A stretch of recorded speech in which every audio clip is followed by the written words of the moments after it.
ನಾನು ಕದ್ದ ಕತೆ 11. ಮನುಷ್ಯನ ಆಯಸ್ಸು ಎಷ್ಟು? ಇದೊಂದು ತಮಾಷೆಯ ಮಾರ್ಮಿಕವಾಗಿರತಕ್ಕಂತಹ ಒಂದು ಕತೆ. ಈ ಕಥೆಯನ್ನು ಖ್ಯಾತ ವಕೀಲರಾಗಿರ್ತಕ್ಕಂಥ ಸನ್ಮಾನ್ಯ ಶ್ರೀ ಡಿ ಸುಜೇಂದ್ರ ಅವರು ಆಗಾಗ ಕೆಲವು ಕಾರ್ಯಕ್ರಮದಲ್ಲಿ ಹೇಳಿದ್ದನ್ನು ಕೇಳಿದ್ದೆ.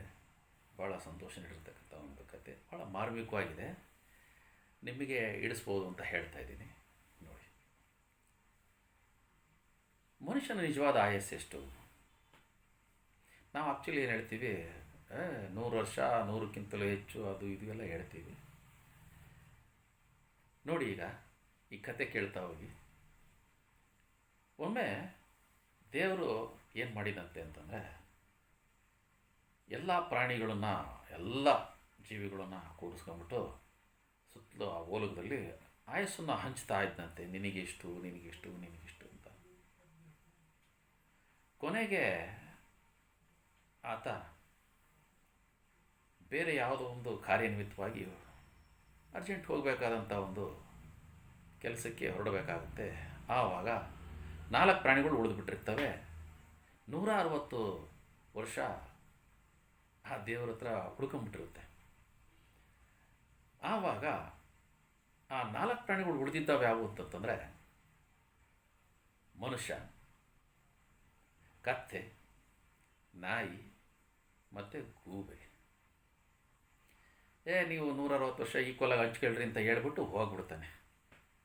ಆವಾಗ 40 ವರ್ಷ ಎಲ್ಲ ಈ 4 ಪ್ರಾಣಿಗಳು ಸಿಗುತ್ತೆ. ಮನುಷ್ಯನಿಗೆ ಭಾಳ ಬೇಸರ ಆಗೋಗ್ಬಿಡುತ್ತೆ. ಅಯ್ಯೋ 40 ವರ್ಷ ಅಂತ. ಹಾಗೆ ಆ ಉಳಿದಿದ್ದ ಪ್ರಾಣಿಗಳಿಗೂ ಅಷ್ಟೇ, ಅಯ್ಯೋ ಎಲ್ಲ ನಾವು 40ಕ್ಕೆ ಬಂದುಬಿಟ್ವಲ್ಲ ಅಂತ ಭಾಳ ಬೇಜಾರು ಮಾಡ್ಕೊತೇವೆ. ನಂತರ ಕೆಲವು ದಿವಸ ಆದಮೇಲೆ ದೇವರು ಮತ್ತೆ ಎಲ್ಲ ಹೊರಗೆ ಕರೆದಾಗ ಅಲ್ಲಿ ಎಲ್ಲ ಸೇರ್ಕೊಂಡಿರ್ತಕ್ಕಂತಹ ಎಲ್ಲ ಪ್ರಾಣಿಗಳು ಸಂತೋಷವಾಗಿ ಹೋಗ್ತವೆ. ಈ ಉಳಿದಿರ್ತಕ್ಕಂಥ ಈ 4 ಪ್ರಾಣಿಗಳು ಯಾವ್ಯಾವು? ಮನುಷ್ಯನ, ಕತ್ತೆನ, ನಾಯಿನ ಮತ್ತು ಗೂಬೆನ ಅಲ್ಲಿಗೆ ಕರೆದಾಗ ತಮ್ಮ ಅಹವಾಲನ್ನು ಕೇಳ್ಕೊಳ್ತಾವೆ. ಫಸ್ಟು ಮನುಷ್ಯನ ಕೇಳಿದಾಗ, ಭಾಳ ಸಂತೋಷವಾಗಿದ್ದೀನಿ, ಭಾಳ ನನಗೆ ಕಡಿಮೆ ಆಗೋಯ್ತು ಆಯಸ್ಸು, ಎಷ್ಟು ಸುಂದರವಾಗಿದೆ ಜೀವನ. ನಂತರ ಕತ್ತೆನ ದೇವ್ರು ಕರೀತಾನೆ, ಏನಪ್ಪ ನಿನಗೆ ಹೆಂಗೆ ಅನಿಸುತ್ತೆ ಜೀವನ? 40 ವರ್ಷ ಎಷ್ಟು ಸುಂದರವಾಗಿದೆ ಅನಿಸುತ್ತೆ ಅಂತಂದಾಗ, ಬೇಡ ದೇವರೇ, ನನಗೆ 40 ವರ್ಷ ಸಾಕಾಗೋಗ್ಬಿಟ್ಟಿದೆ, ಈಗ ಸ್ವಲ್ಪ ಕೆಲವೇ ವರ್ಷ ಕೊಡಲ್ಲಯ್ಯ. ಇದೇನಿದು ಕೆಲಸ ಕೆಲಸ ಕೆಲಸ ಕತ್ ಕೆಲಸ ಅಂತಾರಲ್ಲ ಇದೆಯಾ? ಸರಿ ಕೆಲಸ ಮಾಡಿಸ್ತಾರೆ, ಹೊಡಿತಾರೆ, ಕೊನೆಗೇನು ಹಾಕ್ದಂಗೆ ಕಳಿಸ್ತಾರೆ. ನನಗೆ ಬೇಡ. ಹಂಗಾರಿ ಎಷ್ಟು ಬೇಡ? ಒಂದು 20 ಸಾಕು ನನಗೆ. ಹಂಗಾರಿ ನಂದು 20. ಮನುಷ್ಯ ನಿನಗೆ ಬೇಕೇನಪ್ಪ? ಹ್ಞೂ ಅಂದ. ತಾಗ 20. ನಂತರದಲ್ಲಿ ನಾಯಿ ಬಂತು. ಏನಪ್ಪ ಹೆಂಗಿದೆಯಪ್ಪ ಲೈಫು? ಇಲ್ಲ ದೇವ್ರೆ, ಈ 40 ವರ್ಷ ನನಗೂ ಬೇಡ. ಏನು ಸುಮ್ಮನೆ ಬೊಗಳೋದು, ಹಾಕ್ದಾಗ ತಿನ್ನೋದು, ಚೂರು ಹೆಚ್ಚು ಕಡಿಮೆ ಆದರೆ ಕೊಲ್ಲ ಹೊಡಿತಾರೆ, ಬೆರೆಸಾಡ್ತಾರೆ. ಈ ಥರ ಕಾಯೋದು ಜೀವನ ನನಗೆ ಸಾಕಾಗೋಗಿದೆ ಹೊಗಳ್ಕೊಂಡು. ನನಗೂ ಒಂದು 20 ವರ್ಷ ಸಾಕು. ಮನುಷ್ಯಂಗೆ ಕೇಳ್ತಾನೆ, ಅವನು ಅಂತಾನೆ, ತಗ ಈ 20 ವರ್ಷ ತಗ. ಮನುಷ್ಯಂಗೆ ಇದು 20, 40, 20, 80 ವರ್ಷ ಖುಷಿಯಾಗೋಗ್ಬಿಡ್ತಾನೆ. ಕೊನೆಗೆ ಗೂಬೆ ಬರುತ್ತೆ. ಏನಪ್ಪ ನಿನಗೇನು ಅಂತ ದೇವ್ರು ಕೇಳಿದಾಗ, ನನಗೂ ಅಷ್ಟೇ 40 ವರ್ಷ ಬೇಡ ದೇವರೇ.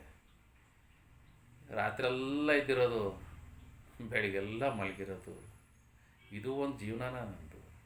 ಎಲ್ಲ ಸಂತೋಷವಾಗಿರಬೇಕಾದ್ರೆ ನಾನು ಮಲಗಿರೋದಂತೆ. ಎಲ್ಲರೂ ಇದು ಮಾಡಿದಾಗ ನಾನು ಎತ್ತಿರೋದು. ಇದು ಬೇಡ ದೇವರೇ, ನನಗೂ ಒಂದು 20 ವರ್ಷ ಸಾಕು.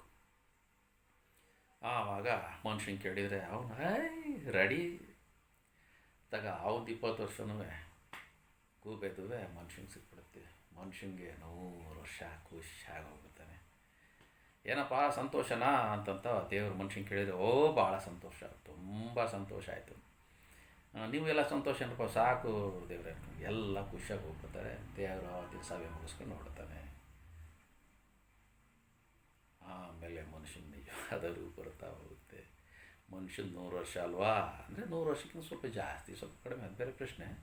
100 ವರ್ಷ ಅಲ್ವಾ ಈಗ ನೀವು ಹೇಳೋದೇವಲ್ಲ, ಅಲ್ಲಿಗೆ ಮನುಷ್ಯನ ನಿಜವಾದ ವಯಸ್ಸೆಷ್ಟು? 40 ವರ್ಷ. ಏನು ಯೌವನ, ದುಡಿಮೆ, ಎಲ್ಲ ಅಹಂಕಾರ, ಎಲ್ಲ ಏನು ಬೇಕೆಲ್ಲ ಆನಂದ ಅನ್ಭವಿಸ್ಕೊತಾನೆ ಮನುಷ್ಯ. ಅದಕ್ಕೆ ನಾವು 40 ವರ್ಷದೊಳಗೆ ಏನು ಮಾಡ್ಕೊಂಡ್ಬಿಡ್ಬೇಕು, ಎಲ್ಲ ಮಾಡ್ಕೊಂಡು ಗೊತ್ತಾಯ್ತಲ್ಲ ಅನ್ಭವಿಸ್ಬಿಡ್ಬೇಕು. 40ರಿಂದ 60 ಯಾರು ಕೊಟ್ಟಿದ್ದು? ಕತ್ತೆ ಕೊಟ್ಟಿದ್ದು. ಅಂದರೆ ಸಂಸಾರದ ಮಗ ಕತ್ತೆ ಓರುತ್ತಲ್ಲ, ಒತ್ಕೊಂಡು ಕತ್ತೆ ರೀತಿ ದುಡ್ದು ಸಂಸಾರ ಸಾಕೋದು. ಅದು ಇದು ಹಿಂಗೆ 40ರಿಂದ 60 ಇದೇ ಕತೆ. ಅದು ಕತ್ತೆ ಕೊಟ್ಟಿದ್ದು. ಆಮೇಲೆ ಯಾವ ಕೊಟ್ಟಿದ್ದು? ನಾಯಿ ಕೊಟ್ಟಿದ್ದು. 60 ಕಲೆ ಏನಾಗ್ತೀವಿ, ಸ್ಕ್ರಾಪ್ ಆಗೋಗ್ಬಿಡ್ತೀವಲ್ವ. ಆವಾಗ ಹಲೋ ಅಲ್ಲಿ ಹೋಗ್ಬೇಡ್ದು, ಅದು ಮಾಡಬೇಡ, ಇದು ಮಾಡಬೇಡ, ಅವ್ರಿಗೆ ಅದು ಮಾಡಬೇಡ, ಹಿಂಗೆ ಹಂಗೆ ಇದೇನಿಗೆ ಬೊಗಳ್ತಿತ್ತಿದು ಅಂತಂತವ ಆ ಹುಡುಗರುಗಳು ಬೈತಾ ಇರ್ತವೆ. ಅಂದರೆ ನಾಯಿ ಬೊಗಳ್ದಂಗೆ ಬೊಡ್ಕೊಂಡಿರೋದು 80 ವರ್ಷ ತನಕವ. ಅಂದರೆ ಅದ್ಯಾರು ಕೊಟ್ಟಿದ್ದು? ನಾಯಿ ಕೊಟ್ಟಿದ್ದು.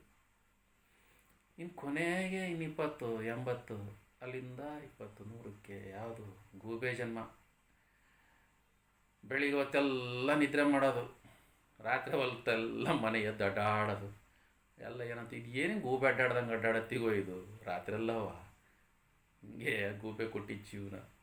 ಹಾಗಾಗಿ ಮನುಷ್ಯನ ನಿಜವಾದ ವಯಸ್ಸು 40 ವರ್ಷ.